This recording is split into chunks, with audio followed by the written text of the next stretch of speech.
చిట్యాల మండల కేంద్రంలో భారతీయ జనతా పార్టీ ఆధ్వర్యంలో హర్ ఘర్ తిరంగా ర్యాలీ యాత్ర నిర్వహించారు. భారతీయ జనతా పార్టీ మండల అధ్యక్షులు బుర్ర వెంకటేష్ గౌడ్ ఆధ్వర్యంలో హర్ ఘర్ తిరంగా యాత్రను విద్యార్థులచే నిర్వహించారు.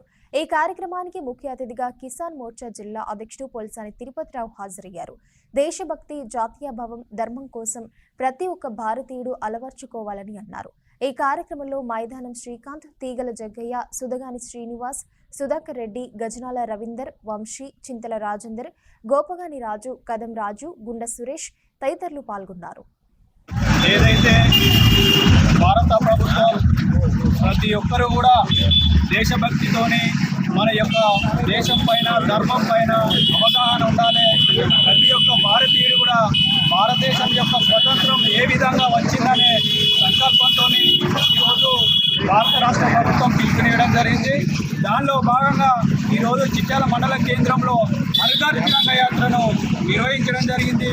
దీనికి ఈరోజు పౌరులు కూడా, అదేవిధంగా అనేక మంది విద్యార్థులు కూడా పాల్గొని ఈరోజు భారత్ మాతాకి జై, వందే మాతరం అంటూ నినాదాలు ఇస్తూ ఈరోజు మండలంలో తిరగడం జరిగింది. ఈ విధంగా మన అందరం కూడా మనకు స్వాతంత్రం ఒక 79వ స్వాతంత్ర దినోత్సవం సందర్భంగా మనం ఘనంగా నిర్వహించాలనే ఉద్దేశంతో ఈరోజు ప్రతి ఒక్క భారతీయుడు కూడా భారతదేశం యొక్క ఔన్నత్యాన్ని కాపాడుతూ ఉన్నాడు. కేంద్ర పార్టీ ఇచ్చినటువంటి పిలుపు మేరకు రాష్ట్ర అధ్యక్షులైన చంద్రరామచంద్ర గారి సూచన మేరకు భూపాలపల్లి జిల్లా చిట్యాల మండలంలో హర్ ఘర్ తిరంగా యాత్ర చేయడం జరుగుతుంది. ఈ తిరంగా యాత్రకు ప్రజల నుంచి మంచి స్పందన కాదు. అలాగే స్కూల్ పిల్లలు, స్టూడెంట్స్ కూడా చాలామంది హుషారుగా ఈ కార్యక్రమంలో పాల్గొని విజయవంతం చేసినందుకు అందరికీ ధన్యవాదాలు తెలియజేస్తున్నాను.